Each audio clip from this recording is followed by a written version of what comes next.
Welcome to this live stream. Thank you so much for being here. It's kind of fun to be back in the saddle again. I'm here in a funky little room on Cape Cod. You can see the outlet behind me here. Anyway, it's summer or the end of summer, and I haven't had a haircut in about 3 months. And this is cash, okay? Anyway, it's really nice to be here. Thank you for making the time to be here. Really appreciate you. A couple things before we start. First of all, my name is Jonathan Foust. I'm here to offer a short guided meditation and a talk. And I want to thank Rita Moran, our mindful movement teacher. If you're interested, before this talk at 6:30 Eastern Standard Time, you can join Rita for mindful movement. That'll help get you all internally massaged and ready for a short meditation and a talk. This talk is at 7:30, and a reminder that after the talk, we are no longer having mindful dialogue. Do take some time to send Ray and Tara your best wishes, as Ray is in recovery from surgery. Let's see. Oh, yes, the link for Rita's presentation is on my Facebook page and on my website. Also, a big thank you to the Insight Meditation Community of Washington for hosting this, and to our producer, Glenn Harrison, for the magic of whatever he does to kind of get this from digital form out to you right now. I do have a mailing list you can sign up for. I have a monthly, no, not really monthly anymore. Every couple months I offer my best photography and a summary of talks for the last couple of months you might like to check out. And there's a weekly if you're interested in as well. All of my talks are available online, YouTube, Facebook, Apple Podcasts, Stitcher, everywhere you can find them. And finally, just to say thank you for your support. In this particular tradition, these teachings are considered priceless, so you can't put a price on them. They're offered freely, and it's really my deepest pleasure to be able to share these practices with you. And if you feel inspired to support this and ensure that these talks kind of go out ad-free and no paywall and all that kind of stuff, thank you so much. I really do appreciate it. Mostly just to say, I'm really happy to have this time with you. Okay, before we launch into our talk, and the talk is on working with procrastination. When there's stuff you know you want to do, but you don't do it. I have some personal experience to share with you, and some interesting mindful solutions for working with procrastination. Okay.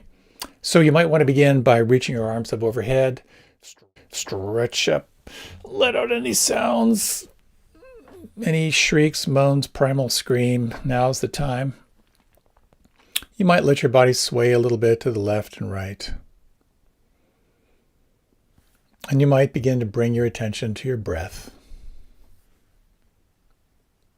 One of the most effective ways to begin to entrain your awareness to the here and now is to focus on controlled, focused breathing. The more you slow down, the more you feel and the more you notice. So you might explore slowing down the in-breath and slowing down the out-breath. And it might be helpful for the next few minutes, if you like, to breathe in to the count of 4 or 5. And then match that length of the exhalation with the length of the inhalation. And you may notice after just a few rounds of breath, breathing in to the count of 4 or 5, exhaling to the count of 4 or 5, that you're beginning to cultivate a sense of absorption, a sense of this drawing inward. The mind moving from the outer world to heightened awareness of the inner world. And for the next minute, let all of your attention focus on your breathing.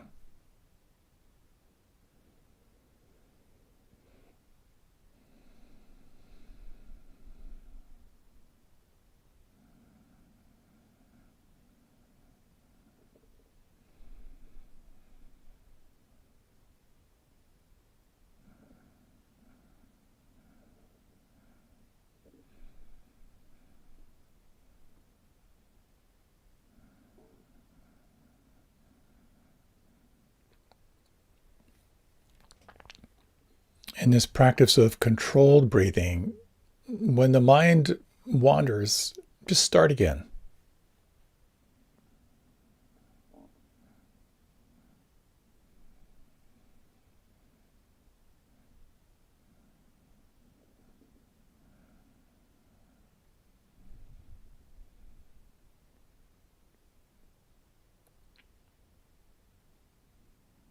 You might take a moment now to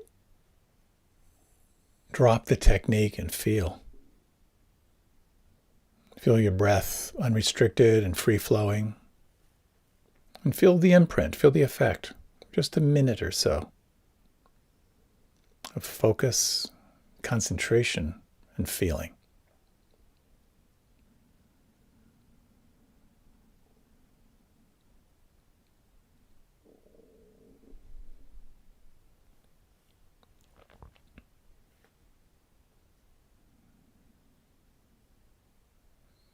You might turn your attention now to this exploration of softening. Could you soften the muscles of your forehead? Feel your forehead kind of smoothing out just a little bit.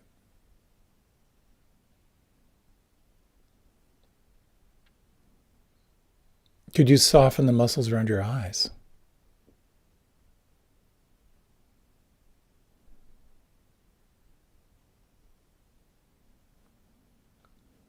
Could you imagine or feel a softening of all the muscles of your face? Your face shifting to this expressionless state.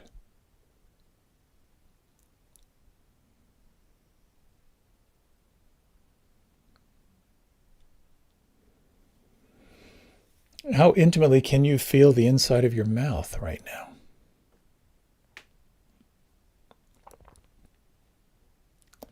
Could you relax or soften your tongue in a way that it fills your lower jaw?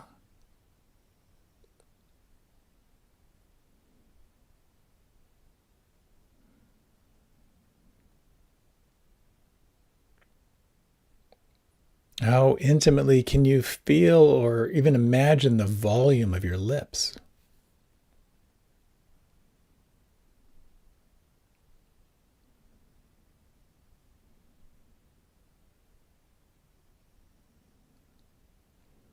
And if you sense now the shoulders and the shoulder blades and down the length of the arms and focus on a feeling of heaviness, feeling the arms heavy. Can you feel or imagine this sense of the heaviness of the arms inviting you into a deeper and deeper state of relaxation?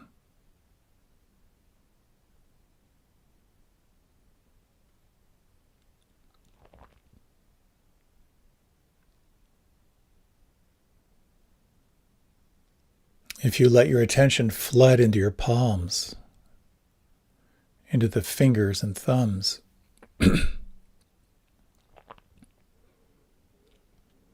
is it possible to relax so fully that you can begin to feel some tingling or pulse or vibration or subtle energy here in the hands?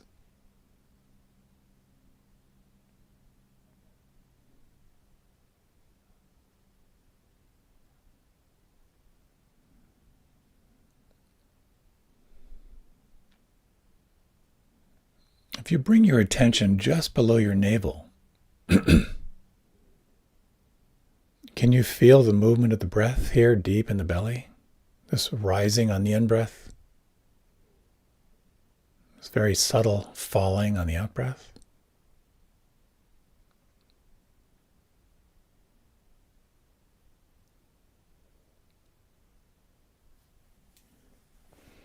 Could you relax or release through your lower back into the buttocks?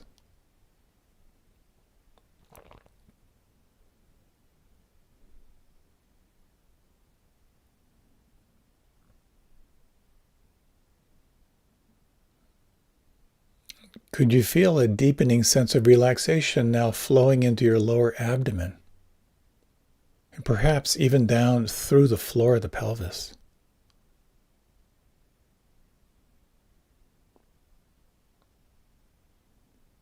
Relaxed, just sensing from the inside out.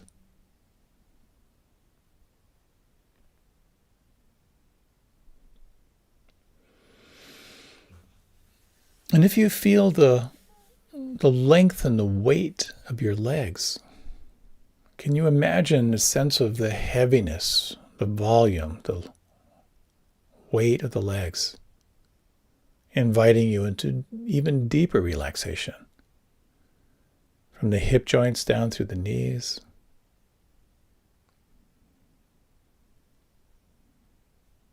the knees down through the ankles,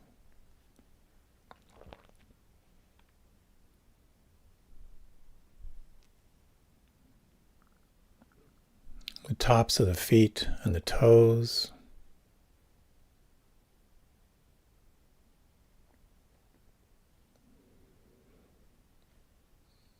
the soles of the feet and the heels.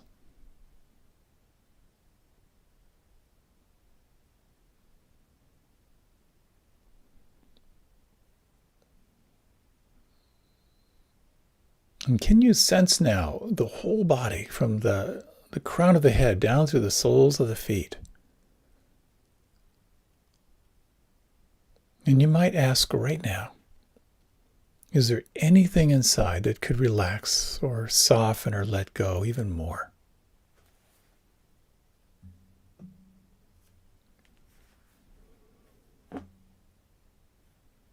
And from this place of both deep relaxation and alertness,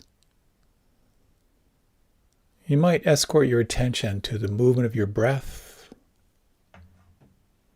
or to the sounds, maybe to the feeling in the palms. And for this next minute, just let your primary attention be on the movement of the breath, or the vibration of the sounds, or this felt sense in the palms.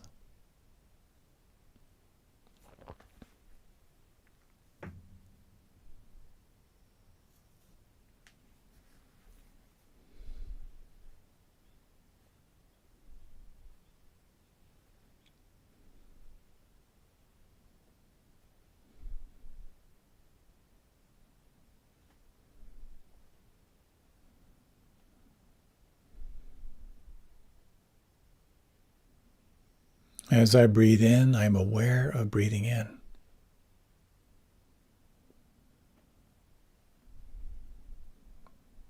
As I breathe out, I'm aware of breathing out.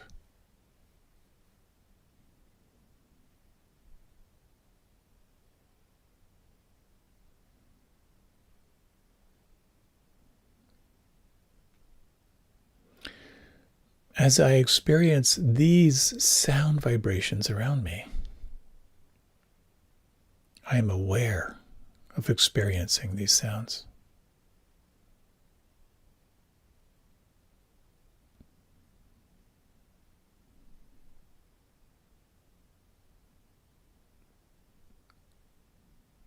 As I feel the sense of aliveness in my palms,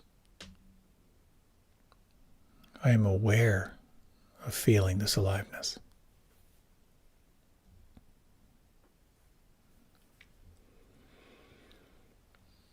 We're gently going to begin our transition now. Dropping all technique, take a few moments to deeply relax, to feel what may have shifted for you in this last 12 or 13 minutes of practice.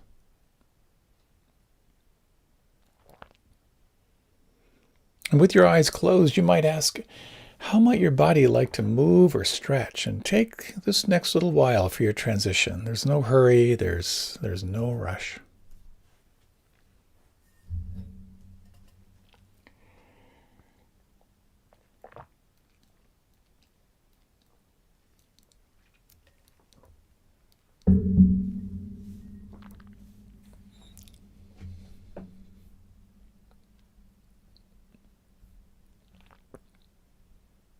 Welcome back.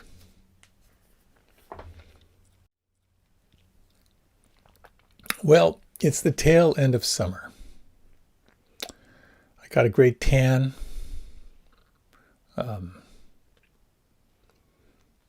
Haven't had my hair cut in a long time. It's been great. The second half of the summer, I've been with the most amazing gift to be here on Cape Cod. So lots of salt water, sand, big skies. Very, very grateful for that experience. And here, with it being kind of moving toward the end of summer and end of fall, I've been kind of evaluating what was great about this summer and what was not so great. So the good, being by the water, swimming every day, swimming long distance, open water, one of my favorite things. I'm kind of a student of swimming, so I've had some, for me, really cool breakthroughs in open water swimming. It's kind of an art and science. I upgraded my wetsuit last year. Been fantastic in the cold weather. Watching our 7-month-old puppy adapt to living on a beach and becoming a beach dog has just been really fun. Being in nature every day, spacious skies, spacious days, really good fortune with weather. It's been fantastic. Of course, not without challenges. So some of the challenges, and what I find was having big horizons and having like big open ocean spaces, it kind of reflects in my mind. While I've been open and spacious, I have not been the most disciplined. I had planned to complete a project by now, and I didn't. So I'm asking myself why. Well, procrastination, distraction, inability to sustain focus, and it's been troubling me. So I really kind of turned my attention to explore, so what is it about procrastination? And I thought I'd share a little bit about, I think, the most fascinating subject I know, which is me.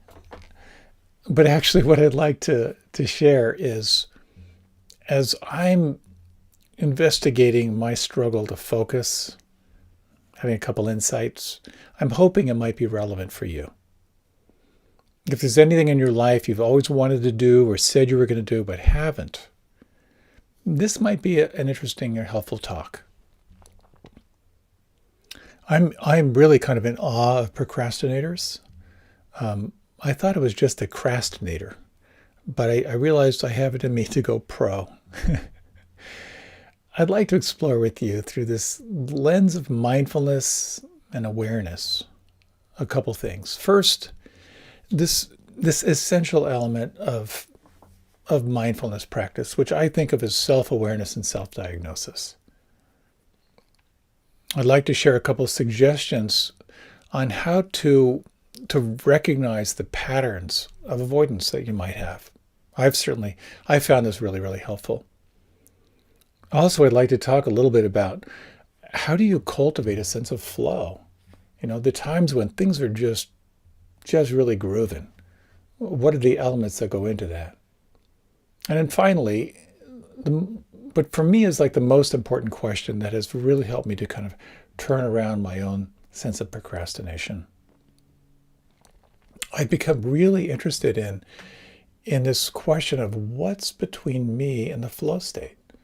What's between me and feeling creative? I had a great conversation with someone by the name of Jeff Foust, who studied under Mihaly Csikszentmihalyi, the author of Flow and co-founder of Positive Psychology. And he works with creatives to help them move from ideas into actual manifested creations. And I'm going to include his information in the show notes if you'd like to explore more. It's been very, very helpful for me, and I hope to work with Jeff in the future. We have this tendency, of course, to not address what needs to be done. It was Oscar Wilde who said, "I never put off to tomorrow what I can do the day after." So what's the thing I haven't gotten done? Maybe you've heard me talk in the past about my long relationship with migraines. Since I was 6 years old, regular bouts of really debilitating migraines. And over the decades and decades, I've tried all kinds of techniques. I've done all kinds of research. I've listened to lots of talks. I've shared some of my insights and practices, through this podcast. And I realized I'd like to pull it all together. I had this vision of creating a program focusing on attentional strategies for dealing with pain. So many people have struggled with pain, either chronic or from time to time. So I saw this as kind of a chronic pain companion, kind of a warm, inviting voice, sharing a little bit of the science and possibilities, but mostly guiding folks into these attentional strategies. I think it could be really helpful for people. I had this idea over a year ago, very excited. I made outlines, I did research, and I have not finished it. So as I share a bit about my relationship with not getting things done, it might be helpful for you to think of a project or something you're working on that isn't happening. Maybe there's something you've been called to do, but it's either stalled or maybe you let it go. So you might take a moment. Is there some project that you always wanted to finish? Something you've always wanted to do? It might be big, it might be little. It could be as simple as that closet you walk by every day and something inside you says, someday I'm going to clean that closet.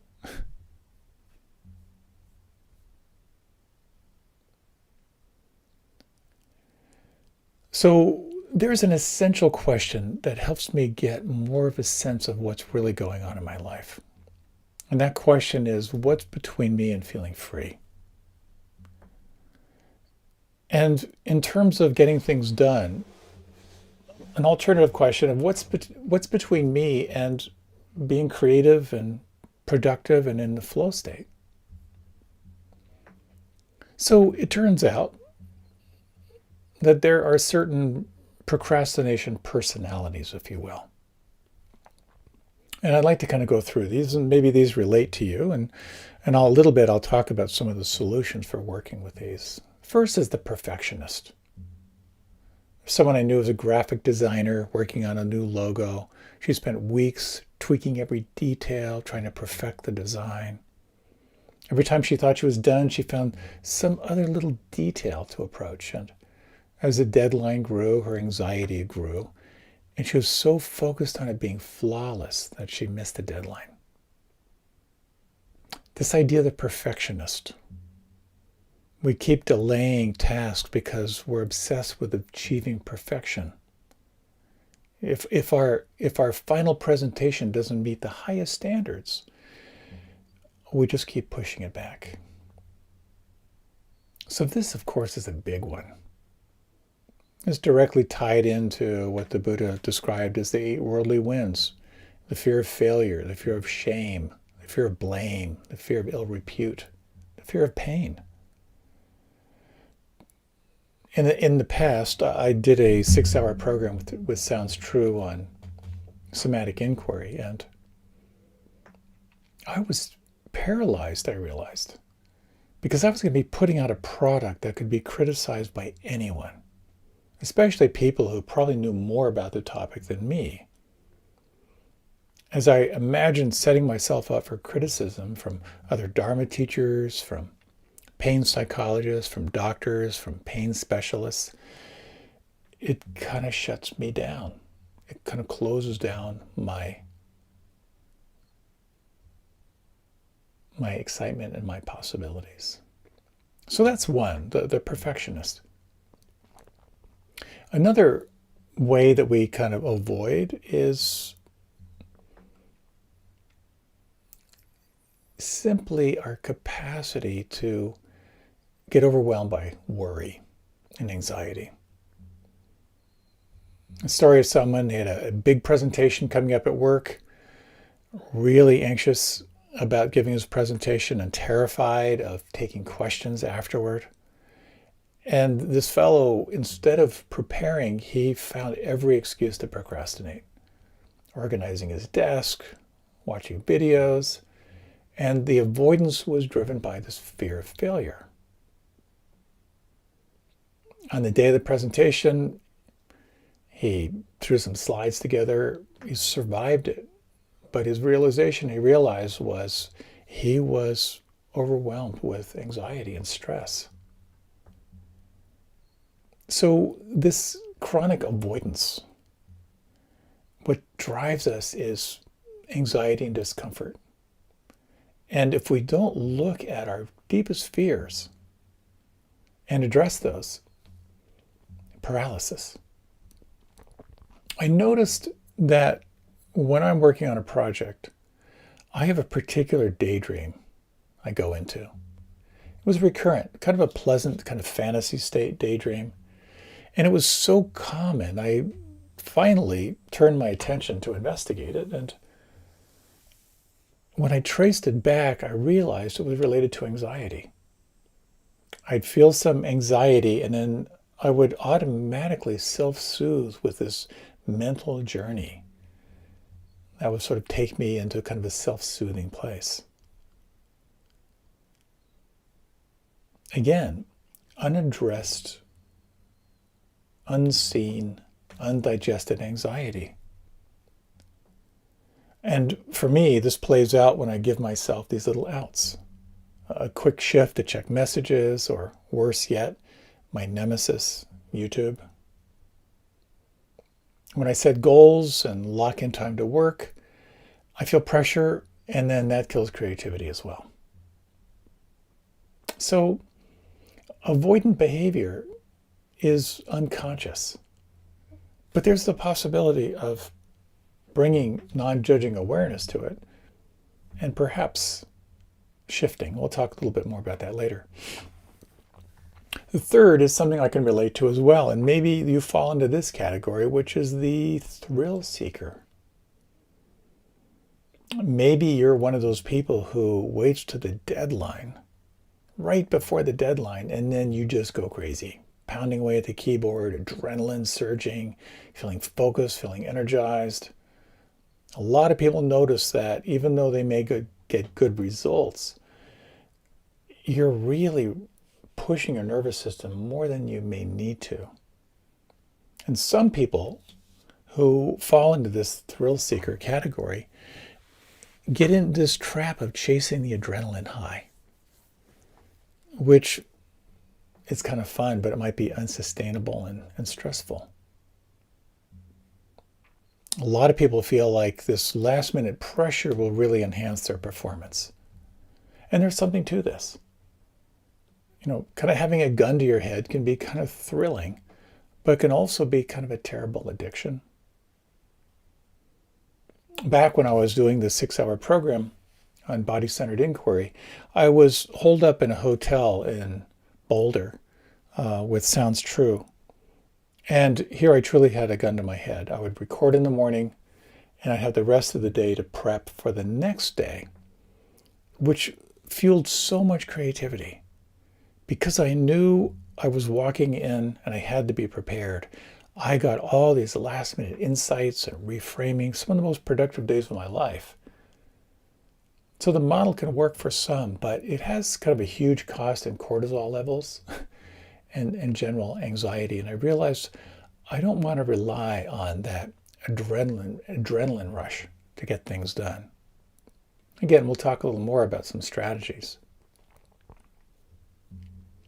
The next personality type is kind of the decider, or the lack of decider. Someone was working on a home renovation project, and they got paralyzed by all the paint colors. Maybe you can relate. Good Lord. Days turned into weeks as he looked at the pros and cons, trying to get everyone's advice, but he could never make a final decision. And eventually he just kind of left this whole living room unfinished. When we can't make decisions, we move into procrastination. And inevitably, we get overwhelmed because we want to make the right choice, kind of the fear of making a mistake. And in terms of this project I'm working on, there's so much to create in this upcoming program. Notice I said upcoming because it is going to happen. How many ways do I create content? How broad? How much should I look at other teachers and their offerings and what they say? How should I present this information? Should this be audio only? Should I do video? What kind of format? Should I enhance the meditations with dual binaural beat soundtracks or let them be simple and just straight? I've stared at the screen for hours with these decisions, and again, we'll talk a little bit more about how to kind of work this. Because there are ways to work with each one of these forms of paralysis. The next one is kind of similar. It's the overwhelm. When you're paralyzed by the scope of tasks and responsibilities. I know for many people having very complex projects, the volume of work can lead to paralysis. And rather than kind of taking it on, we get lost in unrelated tasks or kind of minor details.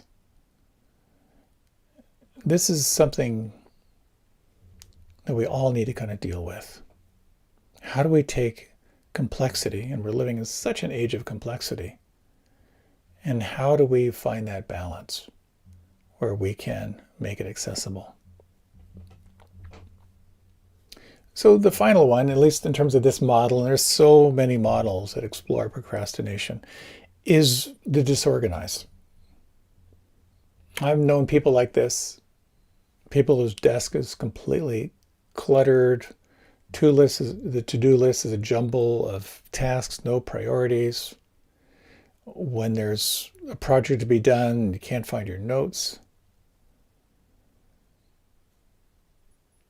Lack of structure, that's a tough one.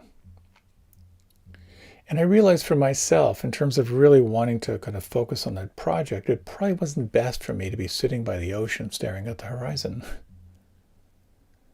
I've tried all kinds of time management techniques, which I'll talk about a little bit more. Different focus techniques and flow states.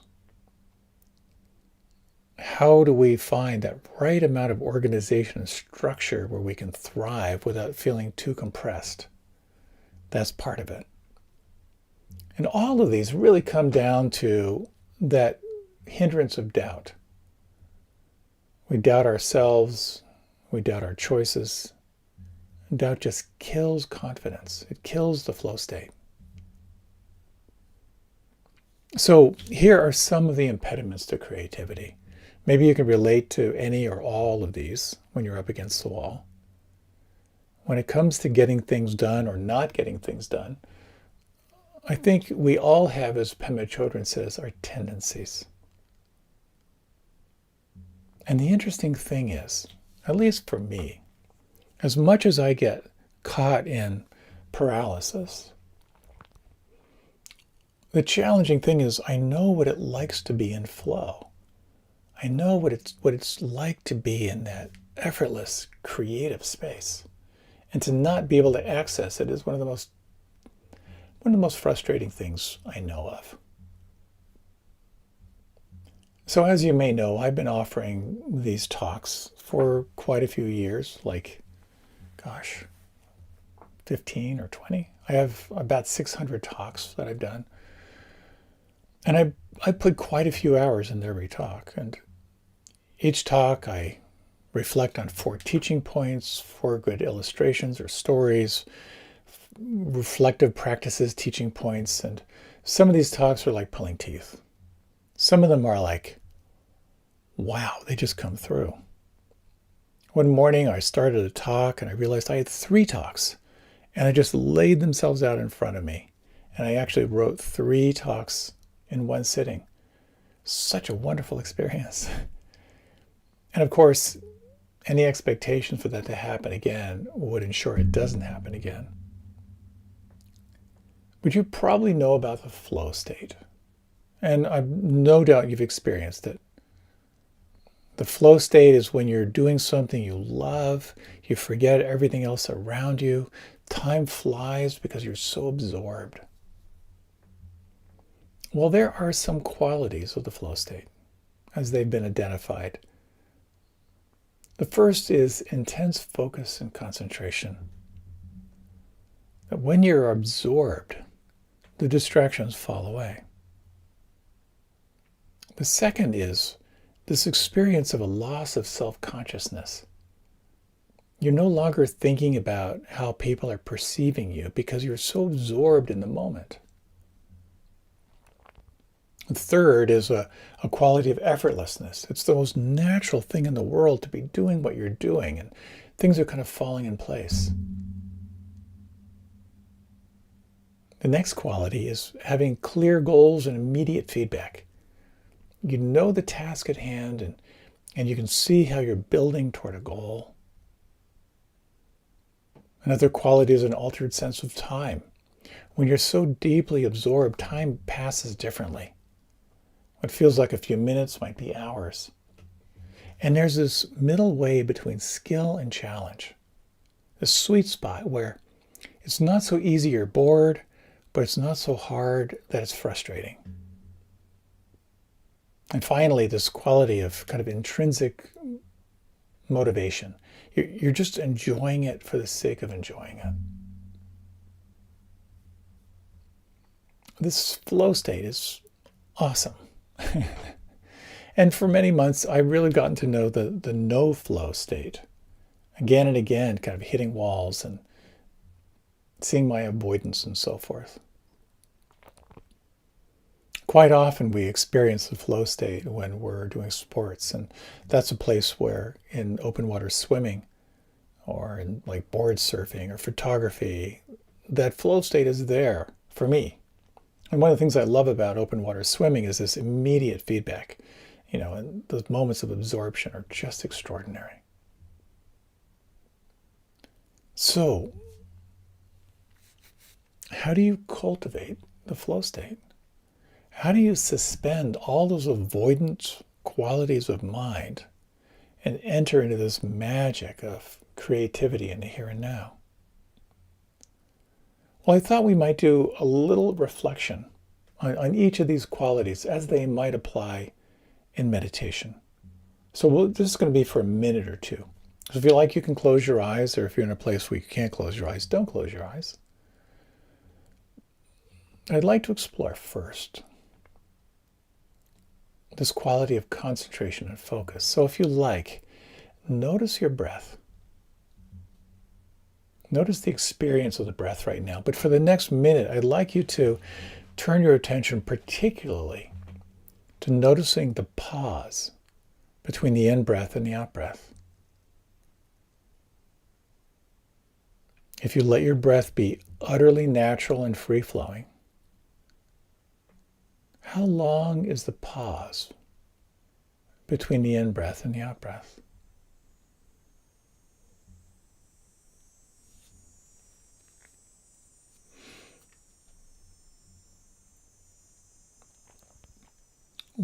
What happens? What's the experience of that pause?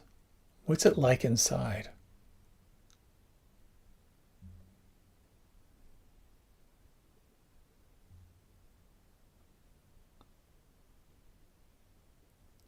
Does the length of the pause change between breaths?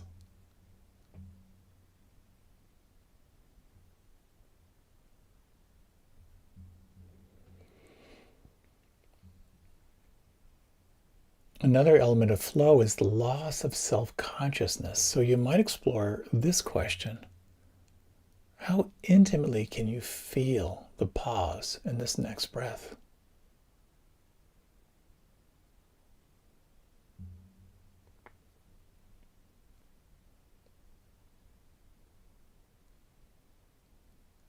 Exploring effortlessness.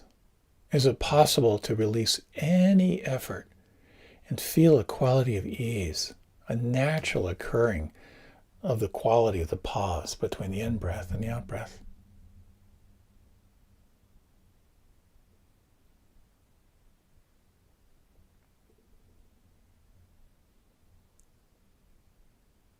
And you might just sense When the mind wanders, your only goal is to experience the effortlessness of that moment of pause.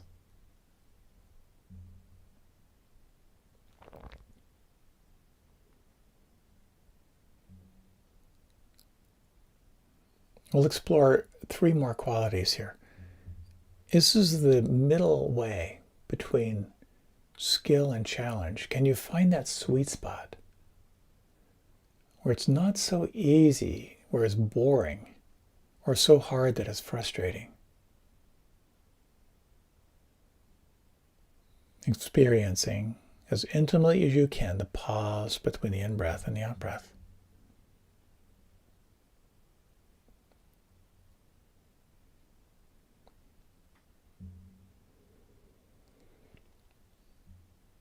Another quality of the flow state is an altered sense of time. And can you imagine if just for a moment, no past, no future, just this?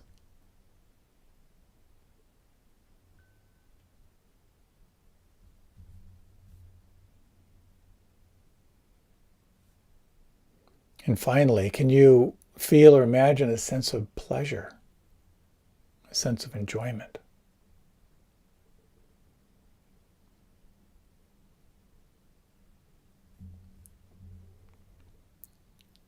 And in these final moments, just reviewing these qualities of flow, a quality of focus, a loss of self-consciousness, a quality of effortlessness, not so easy, but not so hard. An altered sense of time and a quality of enjoyment.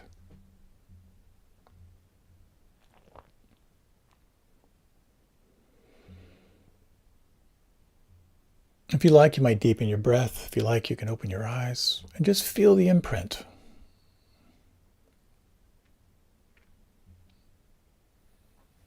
One of the most important things I found around cultivating this flow state of creativity and ease is we can't make it happen, but we can cultivate an optimal space where it's possible.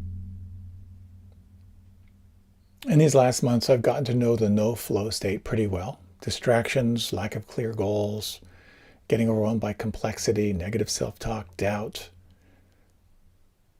But let's explore what does work.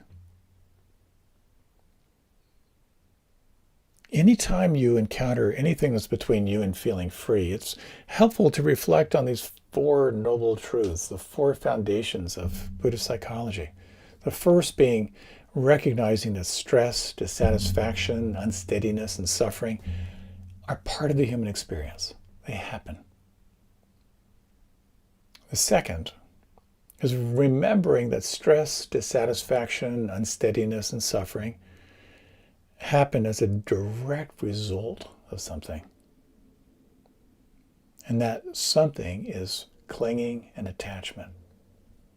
There's something you're holding on to. And if you hold on to that rope tight, you get rope burn. The third remembrance is that stress, dissatisfaction, unsteadiness, and suffering can be released. It's possible to let go. You can let go of the rope.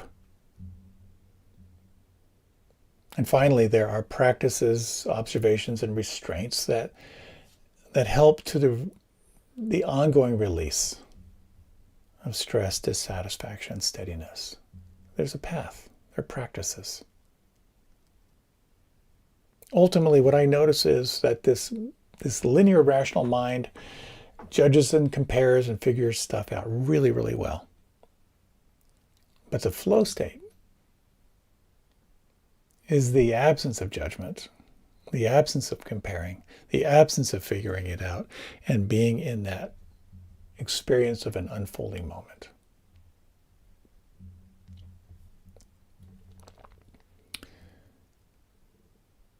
There's so much I can say here, but I'm gonna zoom through this. Like, what have I tried?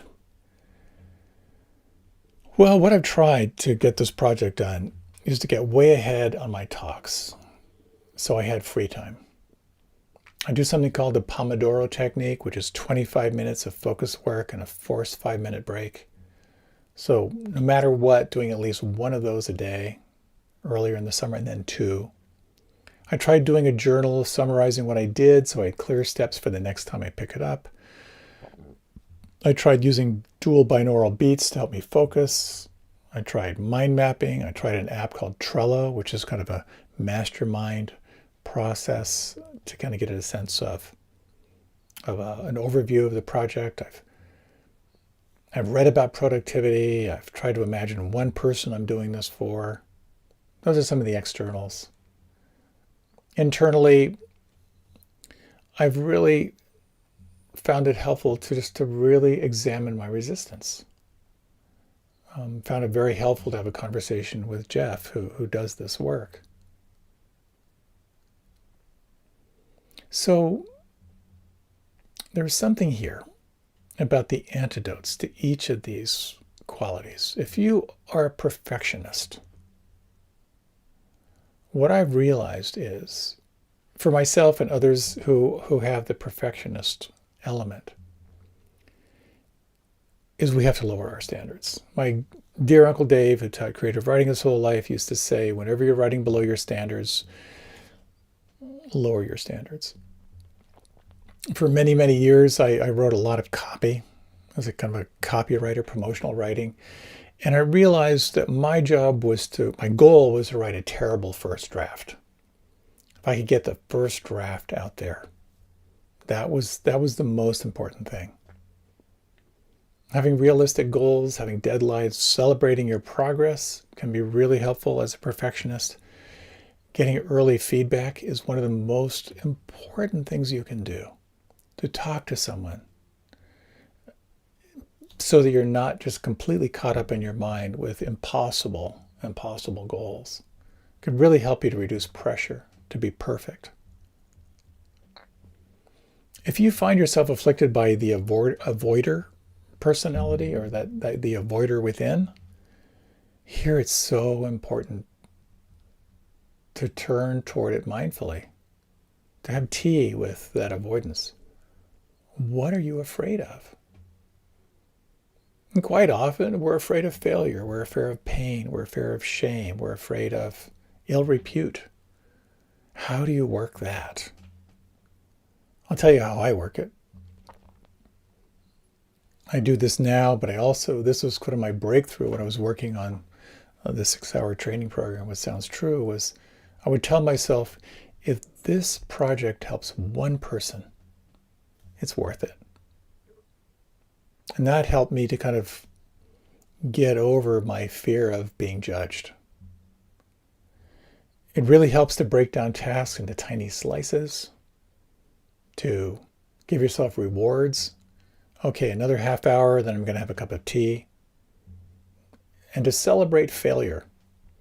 That's really important. And here again, dialoguing with other people, like, hey, I've spent the whole day doing this and I realized that wasn't what I needed to do. And reframing that as a really helpful discovery.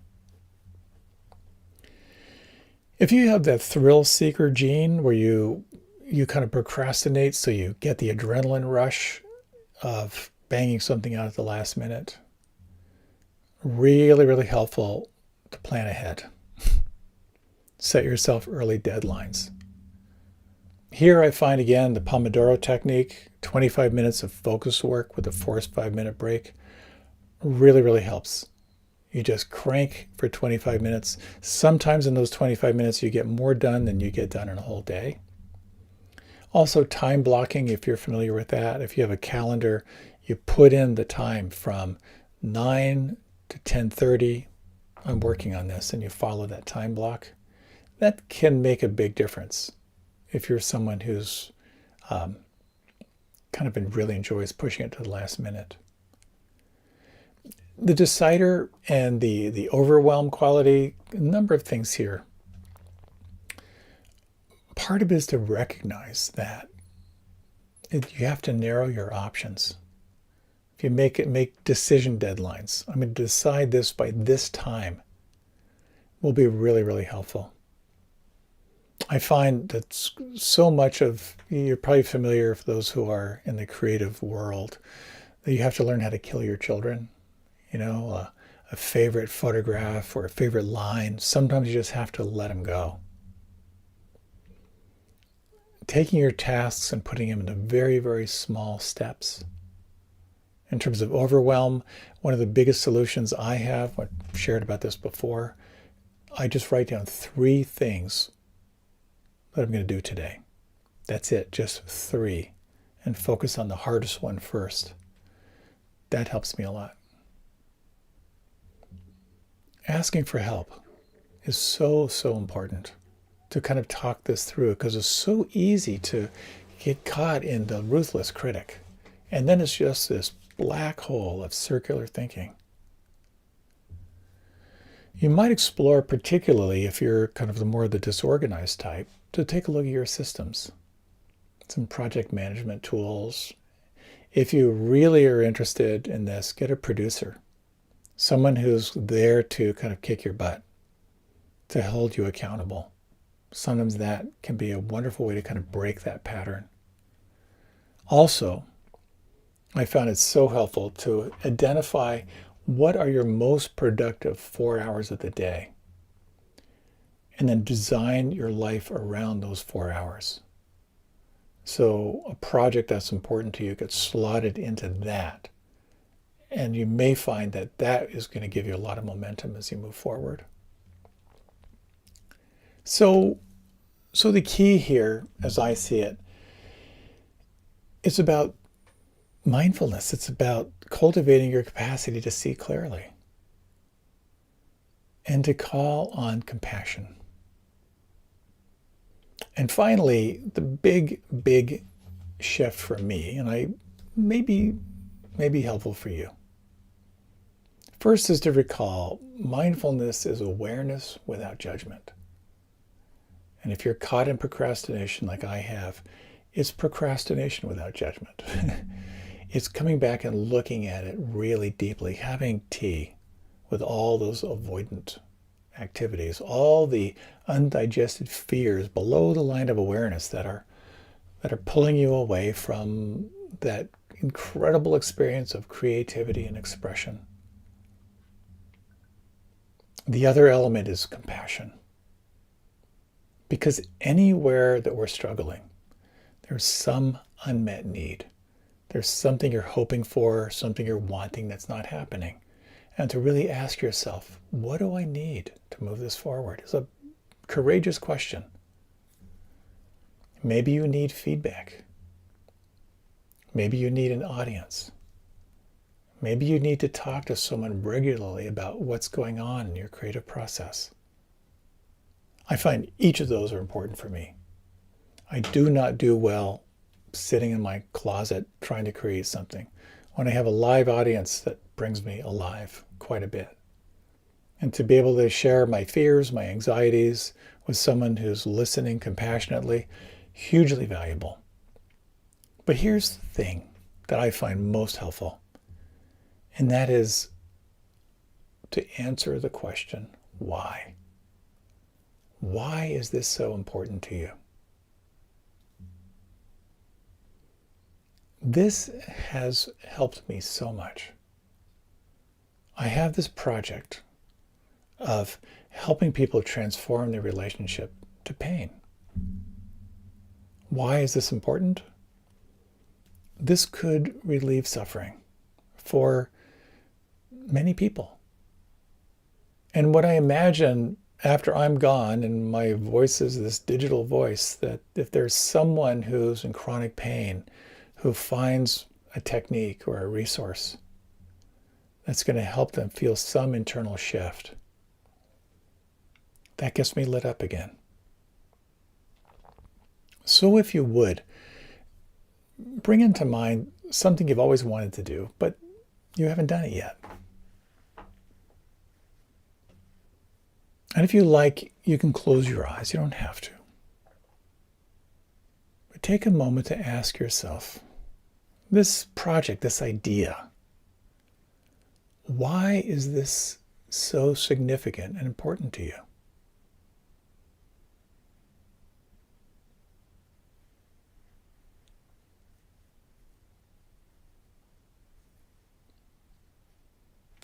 Who is this for?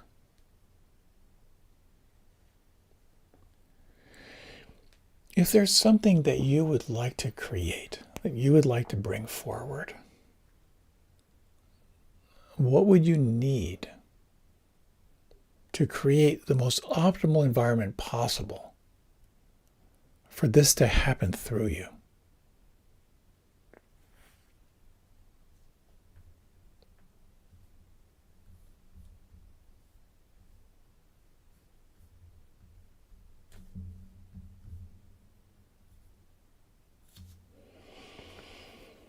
You might gently deepen your breath. If you like, you can open your eyes.